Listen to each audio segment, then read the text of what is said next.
MP பிள்ளையானாலும் MLA பிள்ளையானாலும் 6 மணிக்கு மேலே காட்டுக்குள்ளே அனுப்ப முடியாது. ஏன் வேலை பண்ணாலும் பரவாயில்ல. നീ ഇപ്പം എന്ത് ചെയ്യും? നീ ഇപ്പം എന്ത് ചെയ്യാനാ? സ്റ്റേ അടിക്കേണ്ടി വരും.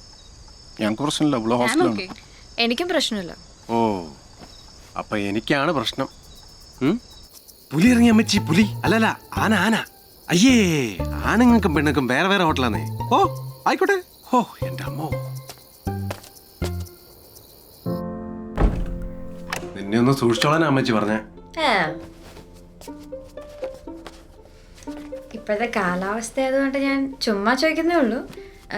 ഇൻ കേസ് നമ്മുടെ ഇടയിൽ എന്തെങ്കിലും സംഭവിച്ചാൽ തടയാൻ വല്ലതും കൊണ്ടുവന്നിട്ടുണ്ടോ? എനിക്ക് ഈ കാലാവസ്ഥ വ്യതിയാനം മുൻകൂട്ടി കാണാനുള്ളൊരു പ്രത്യേക കഴിവുണ്ട്.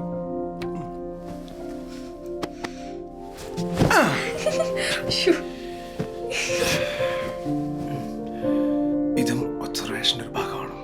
ഇതൊരു മെയിൻ സബ്ജക്റ്റ് ആയിട്ട് വരും.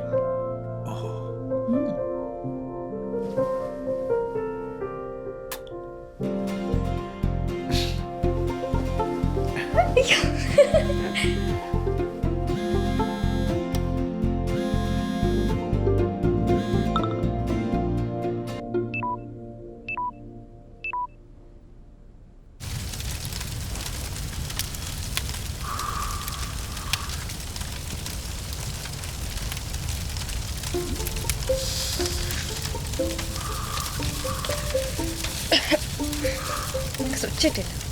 യോ, സ്വിച്ചിട്ടാലേ കൗണ്ട് പറയും. അതിന് നിനക്കെന്തിനാ കൗണ്ട്? ശരിയാണല്ലോ. അപ്പം ഇനി മുതലേ സ്വിച്ച് ആക്കാം. Sex is not a promise എന്ന് പറഞ്ഞിട്ട് മാത്തിന് പോലും മനസ്സിലായില്ല. അപ്പോഴല്ലേ ഈ 60 കഴിഞ്ഞ് റീത്താമയ്ക്ക്. എന്റെ കണ്ണിന് കുറച്ച് കുഴപ്പമുണ്ടെന്നേ ഉള്ളൂ. എന്റെ മുന്നിൽ നിന്ന് എന്ത് തോന്നിയ ദിവസം കാണിക്കാവുന്നായോ? അമ്മച്ചി അതിന് മാത്രം ഞങ്ങളൊന്നും മിണ്ടിപ്പോവരുത്. എനിക്ക് ആൾക്കാരെ തിരിച്ചറിയാനേ ഉള്ളൂ ബുദ്ധിമുട്ട്. അവരെന്ത് ചെയ്യായിരുന്നു മനസ്സിലാക്കാനൊക്കെ നിന്റെ അപ്പന്റെ കൂടെ കുറച്ചു കാലം കഴിഞ്ഞവളാ ഞാന്. നിനക്ക് എത്ര വയസ്സായി? ഈ സെപ്റ്റംബറിൽ 32. പെറ്റതള്ള വയസ്സ് ഉറപ്പിക്കുന്നോടാ. പക്ഷെ നിനക്ക് എത്ര വയസ്സായിരുന്നു? 25. നിന്റെ തന്തേ തള്ളെ വിളിച്ചൊന്ന് പറഞ്ഞേരെ, ഞങ്ങൾ അങ്ങോട്ട് വരുന്നുണ്ടെന്ന്.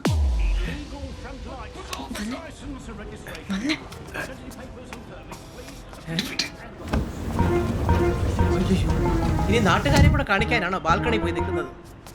ഇല്ല ഇല്ല ഇല്ല. എന്താ കല്യാണം അതൊന്നും നടക്കൂല. ഞാൻ നിന്നോട് പറഞ്ഞല്ലേ പിന്നെ 1 ഇയർ എങ്കിലും എനിക്ക് ടൈം വേണമെന്ന്. ഇതിപ്പം എൻ്റെ പടത്തിൻ്റെ സ്ക്രിപ്റ്റിംഗ് പോലും കംപ്ലീറ്റ് ആയിട്ടില്ല. ആദ്യത്തെ പടമാണ്, അതൊരു നിലയ്ക്ക് എത്തിക്കേണ്ടതൊന്നും ശരിയാവില്ല. ഓക്കെ, എൻ്റെ ആദ്യത്തെ പടം അതെല്ലാം ശരിയായാൽ എല്ലാ പണിയും തീരാൻ എത്ര സമയം വേണം? മിനിമം 2 ഇയറെങ്കിലും എടുക്കും. അതെല്ലാം ഓക്കെ ആയാൽ 2 വർഷം കൊണ്ട് അമ്മച്ചി എന്നെ വേറെ ആരെങ്കിലും കൊണ്ട് കെട്ടിച്ചുവിടും. എന്നാ നീ വേറെ പോയി കെട്ട്. അതല്ല ജീവ, ഇപ്പം കല്യാണം കഴിഞ്ഞതെല്ലാം മാറും. ഇപ്പം നിന്നെ എന്നെ മാത്രം കൺസിഡർ ചെയ്താൽ മതി. കല്യാണം കഴിഞ്ഞാൽ നിന്റെ ബന്ധുക്കള് എൻ്റെ ബന്ധുക്കള് മൊത്തം ശല്യമായിരിക്കും. എൻ്റെ പണിയൊന്നും നടക്കൂല. എടോ, തനിക്ക് എന്നെ ഇഷ്ടമാണോ? ആ, നമ്മൾ പരിചയപ്പെട്ടിട്ട് അധികാലമായില്ല എന്നുള്ളൊരു പ്രശ്നമാണോ? അല്ല. ഒബ്സർവേഷൻ പീരീഡിൽ എൻ്റെ പെർഫോമൻസ് മോശമായിരുന്നോ? അല്ല. ഈ സമയത്ത് എപ്പോഴെങ്കിലും ഞാൻ വർക്കിനിടയിൽ നിന്നെ ശല്യപ്പെടുത്തുകയോ വെറുപ്പിക്കുകയോ ചെയ്തിട്ടുണ്ടോ? ഇല്ല. ഇപ്പം നമ്മൾ വൈകുന്നേരം കുറച്ച് സമയം കാണുന്നു, സംസാരിക്കുന്നു, അവനവൻ്റെ വീട്ടിൽ പോയി കിടന്നുറങ്ങുന്നു. ഇനിയിപ്പോൾ കല്യാണം കഴിച്ചാലും ഞാൻ മാറാൻ പോകുന്നില്ല, നീ ഒരിക്കലും മാറാൻ പോകുന്നില്ല. പിന്നെ ഇത് കുടുംബക്കാരുടെ വായടപ്പിക്കാൻ വേണ്ടി മാത്രം, അത്രേ ഉള്ളൂ.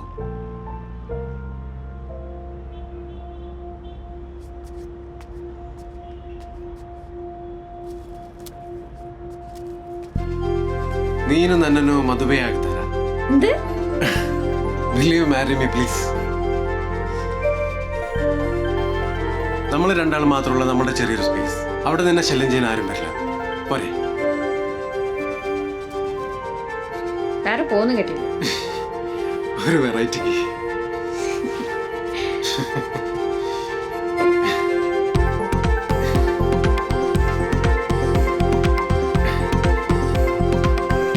നാളത്തെ അഞ്ജലി മേനോനാണ് നമ്മുടെ സാറ ചേച്ചി. ജീവൻ ചേട്ടന്റെ കാര്യം പിന്നെ പറയേ വേണ്ട. Thank you. കടുന്നിട്ട് തെറ്റിക്കാൻ ബെസ്റ്റാ. ഹലോ. ആദ്യത്തെ കല്യാണം ആദ്യത്തെ പടം പൊളിക്കന്ന ജീവൻ കൊടുക്കി. എട് നിങ്ങളെന്ത് ഇവിടെ ഇങ്ങനെ മാറിപ്പോ. അപ്പോഴത്തെ കാണാം.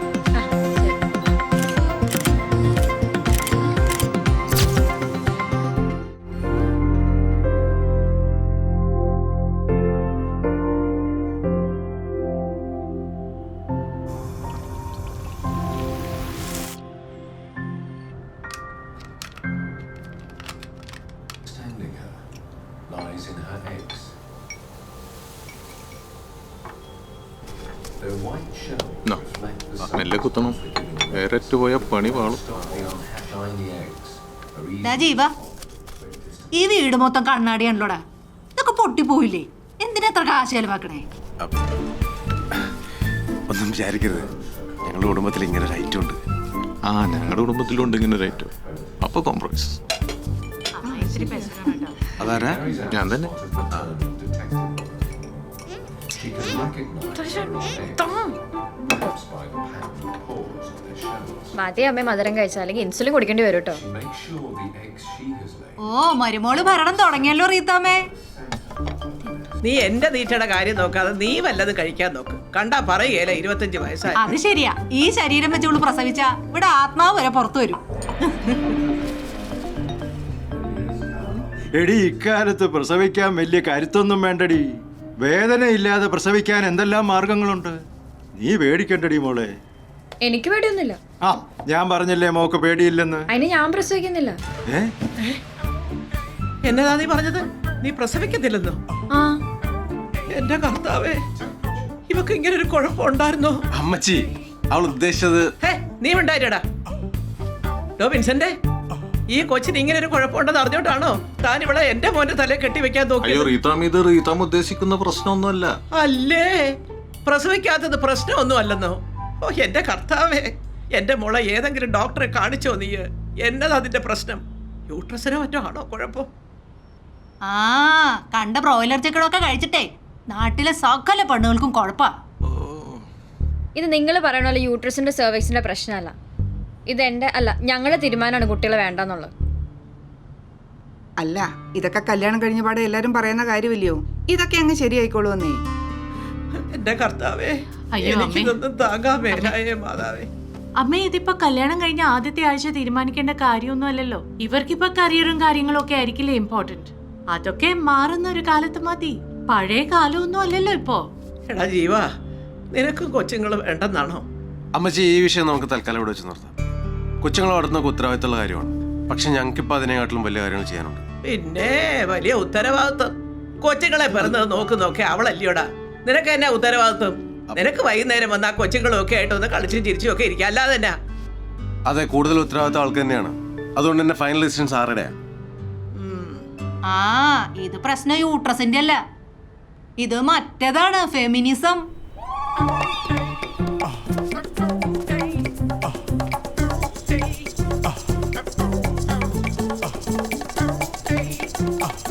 അതിനിപ്പോ ഞാൻ വല്ലതും പറഞ്ഞ